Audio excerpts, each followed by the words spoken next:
Seguim ara amb la segona ponència de la Conxita de Google, que serà sobre intel·ligència artificial for good, pel bé. Hola, buenos días a todos y muchas gracias por haber venido a escucharme un ratillo. Mirad, esta soy yo y soy Concepción Díaz, pero todo el mundo me llama Conchita y soy la responsable de formación de Big Data e Inteligencia Artificial de Google en Europa. ¿Cómo he llegado hasta aquí? Además de ser yo, esto es un cacharro que tengo dentro de la piel pegado a mi corazón. Porque yo nací con un problema cardíaco, a veces no me llega oxígeno al cerebro y me desmayo. Entonces, hace unos cuantos años, el cardiólogo me preguntó si quería participar en un proyecto en el que me meten un dispositivo y cuando se detecta vía señal vía satelital que tengo una bradicardia demasiado larga, es decir, que probablemente me he desmayado y no recupero el conocimiento rápido, van a enviar una señal SOS al hospital más cercano para que vayan a atenderme, porque yo viajo mucho por trabajo. Y me dijeron que si quería participar y dije que sí, que desde luego. Y desde entonces me metieron el cachivache dentro, soy un poquito Robocop. Y en ese momento yo ya trabajaba en tecnología, pero me di cuenta que donde mejor se podía ayudar a la gente en tecnología era con la inteligencia artificial. Así que en ese momento trabajaba en otra compañía que se llamaba Cisco y me moví a Google, donde podía hacer más cosas relacionadas con Big Data e inteligencia artificial. Entonces, me encanta la formación, me encanta la inteligencia artificial y desde hace muchos años me dedico a formar sobre inteligencia artificial allá por todo el mundo. Pero dentro de la inteligencia artificial hay un proyecto dentro de Google que se llama AI for Good, que son todos los proyectos de inteligencia artificial que se hacen non-profit para ayudar a la gente. Y también participo mucho en esos proyectos. A mí no me gusta llamarlo inteligencia artificial, porque películas como Terminator han hecho mucho daño. Que la máquina va a venir y nos va a reemplazar a todos y va a destruir el planeta. Yo prefiero llamarlo inteligencia aumentada. ¿Por qué? En vez de pensar que vamos a tener un algoritmo que va a reemplazar a las personas, ¿por qué no pensar en algoritmos que van a ayudar a aumentar, a incrementar la inteligencia de las personas? ¿Cómo? Hay una tecnología que se llama Swarm AI o inteligencia artificial de enjambre. Todos los que estamos aquí, todos los seres humanos, solemos ser más o menos inteligentes. ¿Por qué?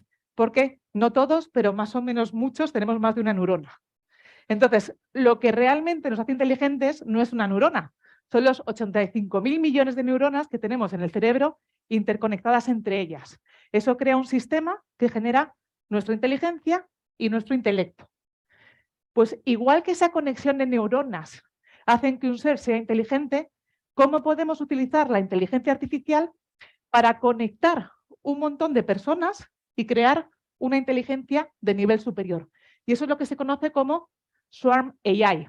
¿De dónde viene ese nombre? Swarm significa enjambre. Y el nombre no lo hemos inventado los tecnólogos, lo inventaron los biólogos. Si pensáis en peces, hormigas, abejas, aves, son animales que por sí solos son muy poco listos, pero cuando actúan en conjunto pueden ser capaces de hacer cosas más inteligentes. Por ejemplo, esto es un banco de peces. ¿Por qué los peces se mueven en agrupaciones, en bancos? Porque así parecen que son más grandes. Y si viene un depredador, van a pensar, uy, tengo un bicho enfrente mío que es muy grande, me voy a ir. Entonces, es la manera que hicieron de sobrevivir, trabajando en conjunto. Y lo mismo pasa con las familias de hormigas, o por eso los pájaros se mueven en bandadas, porque conjuntamente son capaces de hacer cosas más inteligentes.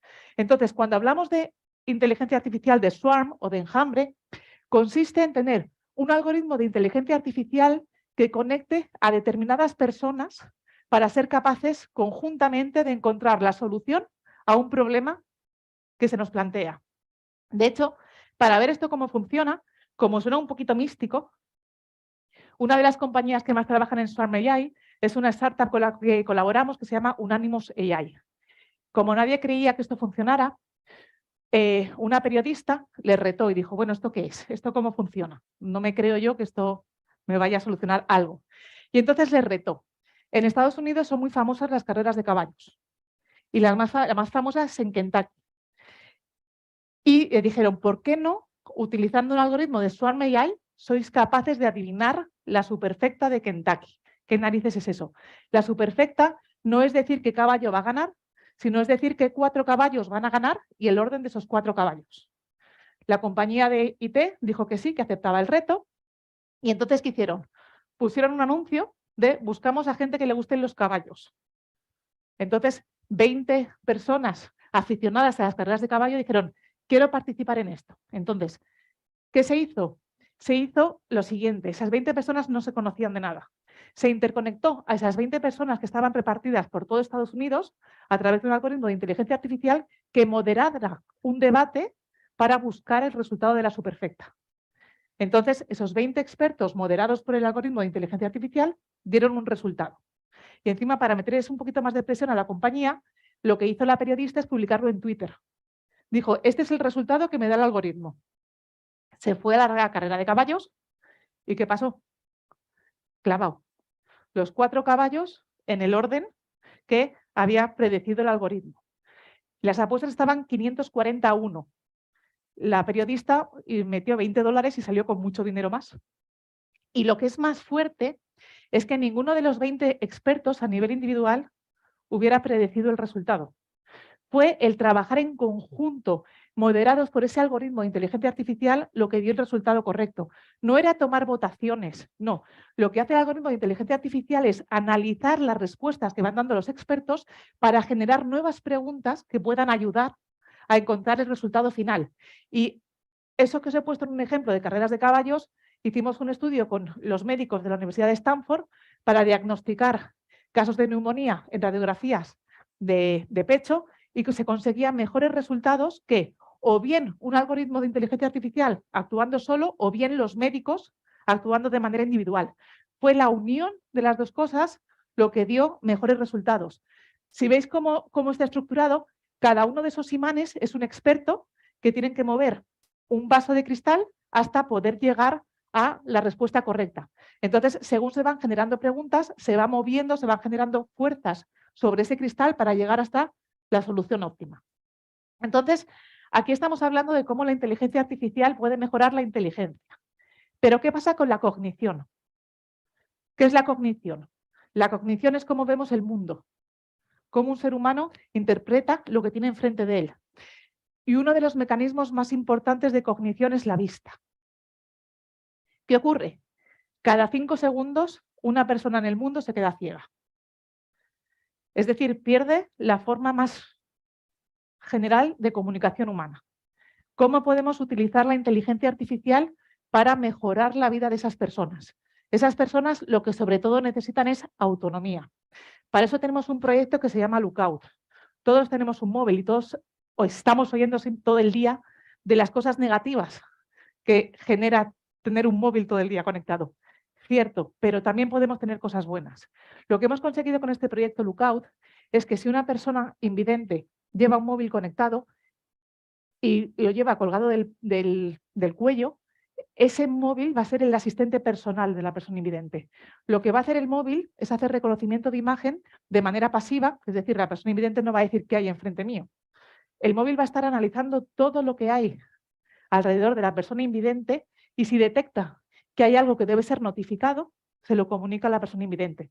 De manera que si yo soy invidente y entro en esta sala, voy a saber aproximadamente cuánta gente está en esta sala, voy a saber dónde está el escenario de esta sala, si hay algún cartel de salida de emergencia, me va a indicar dónde está la salida de emergencia y en qué dirección tengo que ir, de manera que lo que se pretende hacer con este tipo de proyectos es dotar de más autonomía a la gente invidente. Aquí os pongo un demo muy sencillito para que veáis cómo funciona. Several paintings on a wall. Text appears. Look out detects objects, text, and people.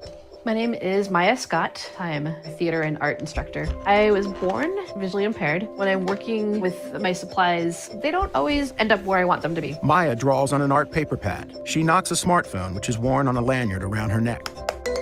Scissors at 12 o'clock. Text appears. Knock to start hearing results. Maya grabs her scissors. My name is Judith, and I am a student at San Francisco State. Outdoors, Judith walks with her guide dog. I became blind when I was a baby. Growing up, I had a lot of trouble going out on the street because I didn't know what signs there were out there. It was hard to just find help from people. Street light with text McCartney at 12 o'clock. At an intersection, she knocks her smartphone. Judith continues on. Bus stop, 21, 631. Maya pulls items from a drawer. Forward. Cashier at 12 o'clock. Person at 12 o'clock. She covers the camera on her phone. Text appears. Cover the camera to pause. Sometimes a professor asks us to have a physical copy of the paper. Alameda, free, library at 12 o'clock. I would print the paper, but it could become lost in a pile of papers, and so it's hard to identify which one it is. At a copier, text appears. Read documents with scan mode. Couple and family counseling Professor Kwan, Judith Lung at 12 o'clock. Judith retrieves her document. Maya in her workspace. She holds out her arms. I love that I am able to know what's around me and what's in my world so that I can choose to interact with it or not. Tennis ball at 12 o'clock. Maya reaches for a tennis ball. She rolls the ball to her dog. The lookout icon is shown. Text appears. Look out. La idea es que la aplicación va a decir a la gente invidente que tiene a su alrededor para que la persona invidente decida interactuar con lo que tiene alrededor o no.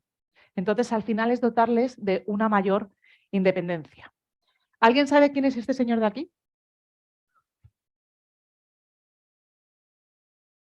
Tengo hasta mañana que tengo el avión. Este señor de aquí es Thomas Edison. Era un tío listo, inventó muchas cosas y una de las múltiples cosas que inventó se llama fonógrafo. El fonógrafo es un dispositivo que reproduce música que lee de manera mecánica. Lo más cachondo, curioso de esto, que este señor que inventó el fonógrafo era sordo. Entonces, si analizamos eso, puede resultar que aquello que a veces nos incapacita, cuando tenemos algún grado de discapacidad, eso puede ser lo que nos haga más fuerte. ¿Por qué? Porque cuando tenemos a alguien con algún tipo de discapacidad o tiene algún sentido afectado, algún periférico de entrada de información afectado, los otros periféricos se desarrollan muchísimo más. Y eso es algo que estamos utilizando mucho dentro de este proyecto de AI for Good. Esta persona que veis aquí es un matemático que trabaja en Google, que se llama Dimitri. Dimitri nació con varios problemas de salud, entonces Dimitri es completamente sordo y cuando habla, su dicción es muy complicada. Habla de una manera muy difícil de entender. Hoy en día todos trabajamos con OK Google o la Alexa, ¿vale? Con cualquier reconocimiento de voz. ¿Qué ocurre? Los algoritmos de reconocimiento de voz están diseñados para reconocer la voz de alguien que no tiene ningún problema en la dicción.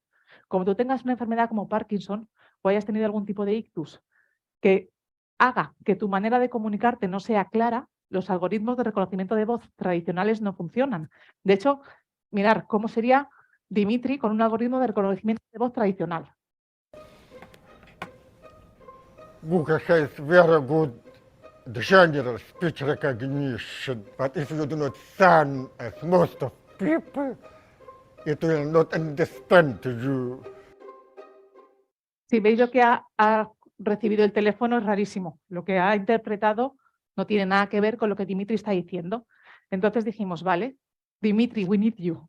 Pusimos a Dimitri enfrente de un algoritmo de inteligencia artificial para entrenar a nuestros modelos de reconocimiento de voz para ser capaz de no solamente identificar voz con perfecta dicción, sino identificar patrones de voz con algún tipo de problema. Este proyecto se llama Eufonia. Entonces, hemos entrenado nuestros algoritmos de reconocimiento de voz para ser capaces de detectar esos patrones que no son tan claros de identificar. De hecho, aquí vais a ver ahora un vídeo donde comparo el algoritmo de voz tradicional de reconocimiento de voz del OK Google con el que hemos conseguido gracias al proyecto de Eufonia. ¿Para el vídeo?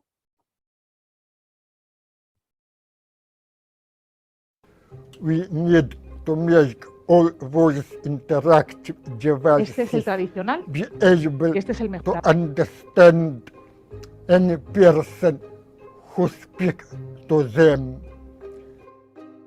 ¿Veis cómo el tradicional entiende muy mal lo que está diciendo Dimitri? El mejorado es capaz de identificar perfectamente lo que está diciendo Dimitri.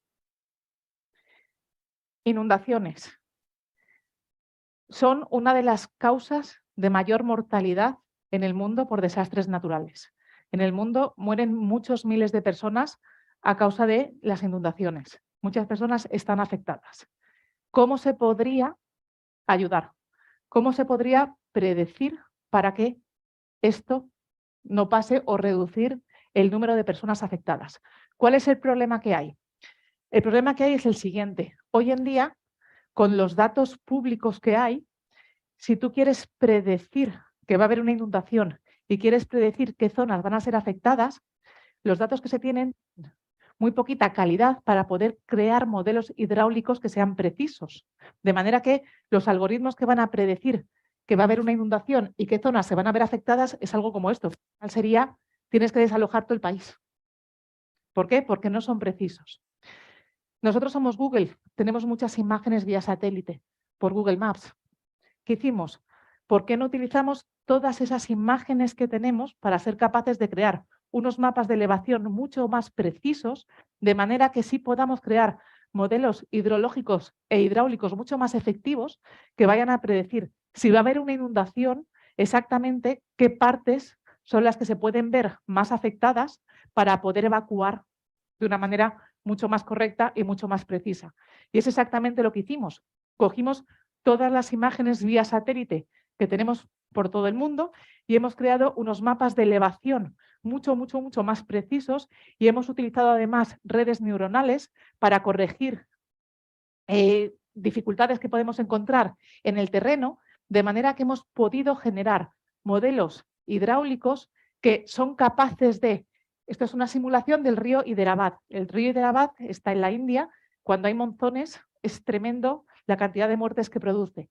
Entonces, aquí lo que hemos hecho es poder predecir y hacer una simulación, si va a haber una inundación, de exactamente qué partes van a ser las que van a estar afectadas por esa inundación. Y lo que hemos hecho es, con las medidas físicas de temperatura, con las medidas físicas de humedad, más esas imágenes vía satélite que nos han ayudado a crear mapas de elevación mucho más precisos, hacer modelos hidrológicos y realizar simulaciones de modelos hidráulicos mucho más precisas. ¿Y qué hacemos? Somos capaces de notificar, hemos hecho un acuerdo con la India para notificar en tiempo real, o bien utilizando Gmail, o bien utilizando Google Maps, o bien utilizando Google News, a la gente que va a haber un problema, para que así podamos desalojar las zonas de una manera más rápida y más eficiente e intentar de esta manera salvar vidas. Y por último, este es un proyecto que me toca a mí mucho, porque mi abuela, una persona a la que adoro, según iba cumpliendo años, perdió la visión. Hay una enfermedad que se llama la retinopatía diabética. Sabéis que hoy en día la diabetes está por todos los lados. La retinopatía diabética es un problema que le ocurre a la gente que tiene diabetes, que puede perder la visión. Un alto grado de personas que tengan diabetes pueden tener retinopatía diabética y si no te tratas de retinopatía diabética, pierdes la visión. La cantidad de gente que se ve afectada por la retinopatía diabética en el mundo es tremenda. Mi abuela no fue por esto, fue por máculas, pero estamos utilizando tecnologías parecidas. ¿Por qué en nuestro país, por qué en Occidente la retinopatía diabética genera menos ciegos? Es triste decirlo, pero es verdad. Tenemos más acceso a los médicos. La de retinopatía diabética se detecta simplemente yendo al oculista. El oculista te hace un escáner de tu ojo y en tu ojo se detectan una serie de pigmentos que son identificativos de que puedes padecer inicios de retinopatía diabética.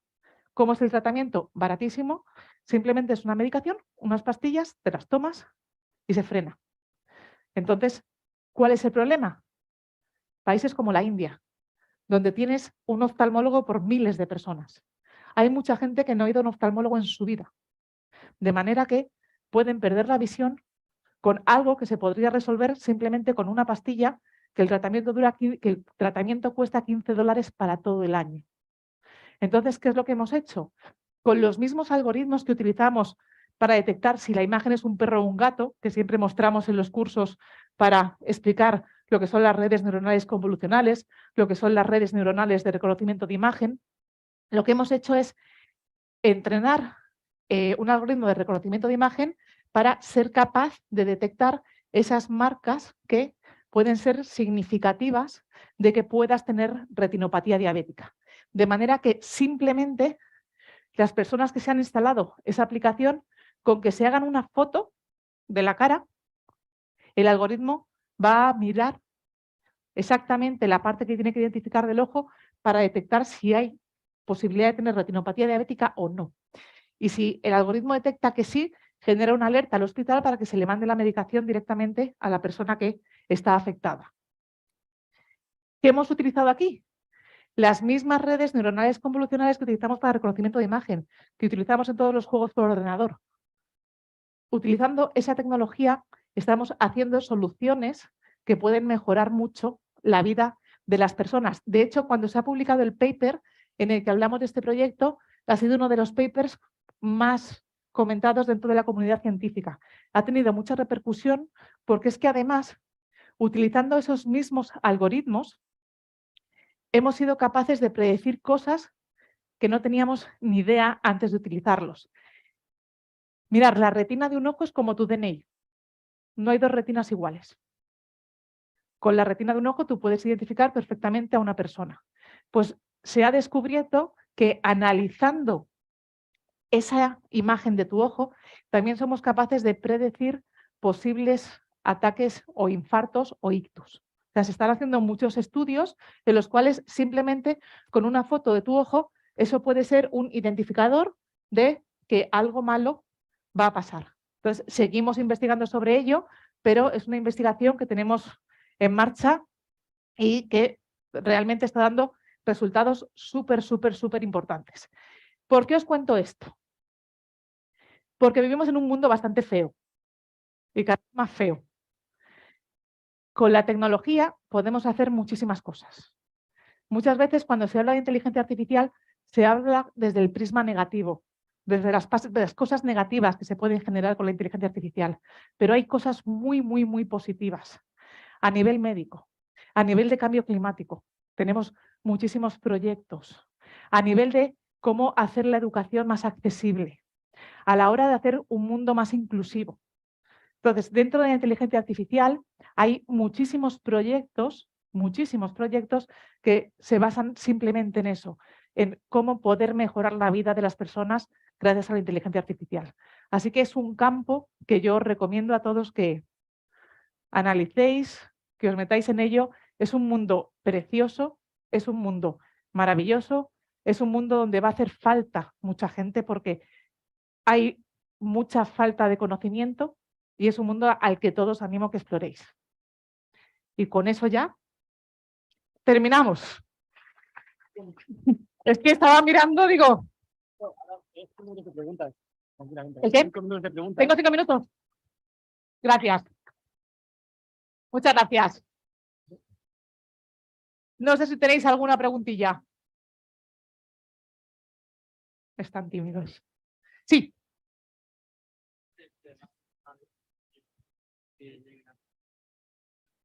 No, la tecnología ya está. Por ejemplo, el proyecto que te he dicho de retinopatía diabética ya lo utilizamos en la India.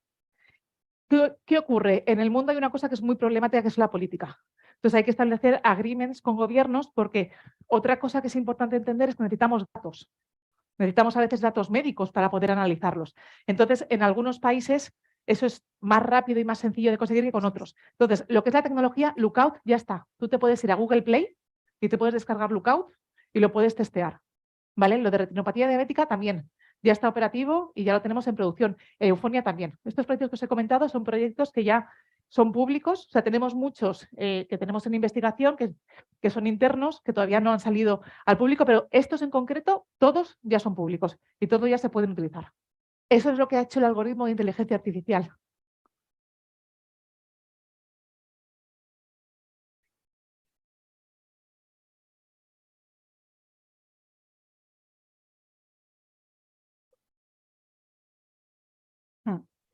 No, muchísimo.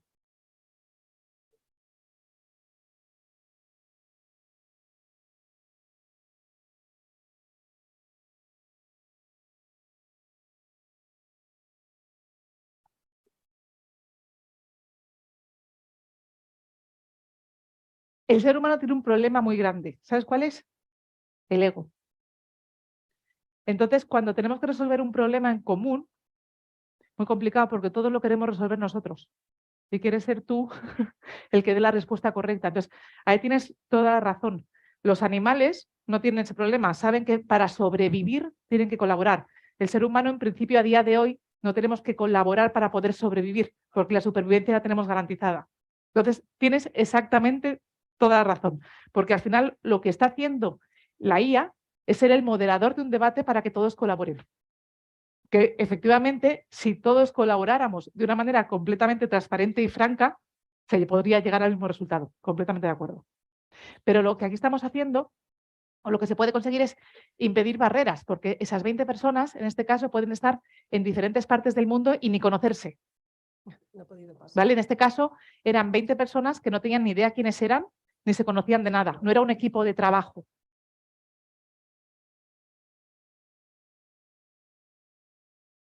No, porque, te digo porque lo que se hizo además es que las 20 personas, cada una de ellas dio el resultado a nivel individual y además luego también lo que hicimos fue coger a las 20 personas, cada uno con el resultado individual y coger el resultado de la mayoría de los votos, que hubiera sido por mayoría o que hubiera sido a nivel individual. Nadie a nivel individual tenía la superfecta, los 4, y por mayoría de votos solamente se acertó en el tercer caballo. Ni en el primero, ni en el segundo, ni en el cuarto.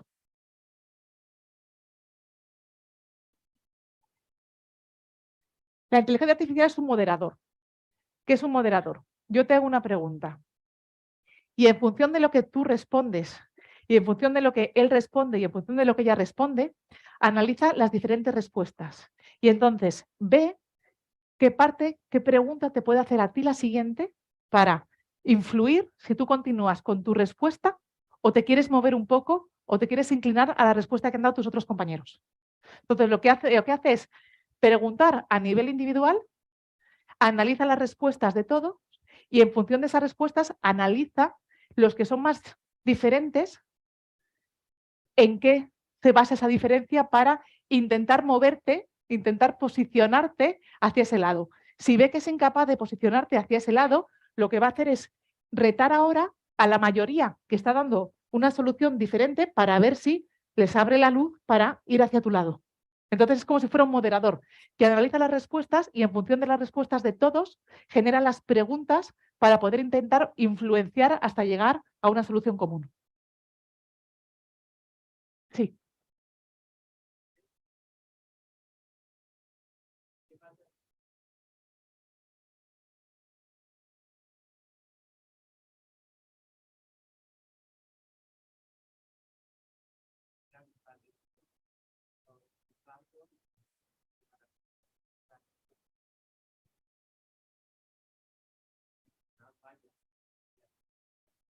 No, por supuesto. Todo puede fallar. Hay una tasa de falsos positivos que pueden ocurrir. Pero por eso lo que abogamos siempre y lo que yo siempre quiero transmitir es que la mejor solución es la inteligencia artificial yendo de la mano con la experiencia humana. La inteligencia artificial es una máquina que es tonta y que se le entrena en base a datos. Aprende a buscar patrones en datos. Si tú no le pasas los datos suficientes, ese modelo va a ser malo, porque aprende en base a los datos. Entonces, muchas veces no tenemos cantidad suficiente de datos o tenemos datos con algún tipo de sesgo. Por eso, al final, siempre la mejor solución es la unión entre inteligencia artificial y un ser humano. Porque además pasa otra cosa. ¿Qué es lo que no hemos sido capaces de transmitir a las máquinas? ¿Qué tiene un ser humano que no se puede transmitir con datos? La empatía. La empatía. Entonces, yo no quiero ir al médico y que me diga una máquina tiene cáncer. Lo siento, pero no. Yo necesito que una persona con empatía sea capaz de transmitirme ese diagnóstico. Lo que queremos es utilizar algoritmos que ayuden a ese médico para poder dar un diagnóstico correcto. No estamos hablando de, en ese caso, reemplazar, pero como tú dices, siempre pueden ocurrir falsos positivos, siempre tenemos que intentar minimizar esos errores, pero esos errores pueden producirse. Pero, por ejemplo, tú dices, imagínate que el modelo hidráulico produce un error. Puede ser que haya una región que también no se hubiera afectada, que no lo hubiera predecido, pero si no se utilizara nada, hubiera habido más muertes, porque a lo mejor no han sido capaces de evacuar a todo el mundo afectado, pero se han evacuado un 80%. Pero sí, por supuesto, hay errores que tenemos que estar continuamente. Un modelo de inteligencia artificial, además, es algo que no es estático. Tú no entrenas un modelo de inteligencia artificial y ya está. ¿Por qué? Porque el mundo cambia, los datos cambian. Entonces, un modelo de inteligencia artificial que te funcionaba hoy, mañana no sirve para nada. Yo siempre pongo el ejemplo, si veis los modelos de inteligencia artificial de Amazon, cuando hacían reconocimiento de qué quieres comprar, de pronto pasó el COVID y la gente compraba guantes, mascarillas, unas cosas que no hubiera recomendado jamás, pero las cosas pasan. Entonces, los modelos de inteligencia artificial tienen que ser continuamente dinámicos. ¿Por qué? Porque el mundo y los datos del mundo son dinámicos, entonces tienes que estar continuamente reentrenarlos y ser consciente de que pueden fallar.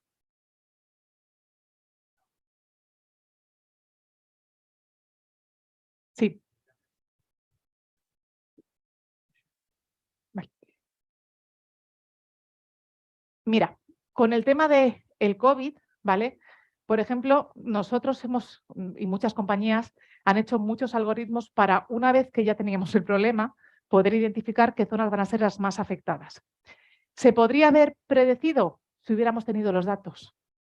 Pero es que no ha habido transparencia. ¿Cómo se ha generado el COVID? ¿Cuál ha sido el origen del COVID? Nadie lo sabemos. Tú no puedes entrenar algo que adivine. Entonces, yo puedo utilizar un modelo de inteligencia artificial que prediga en base a lo que ha sido entrenado. Entonces, predecir lo que el COVID iba a aparecer es algo que no podía predecir porque no teníamos los datos. Me matan. Muchísimas gracias. Y iros a la inteligencia artificial, que mola mucho.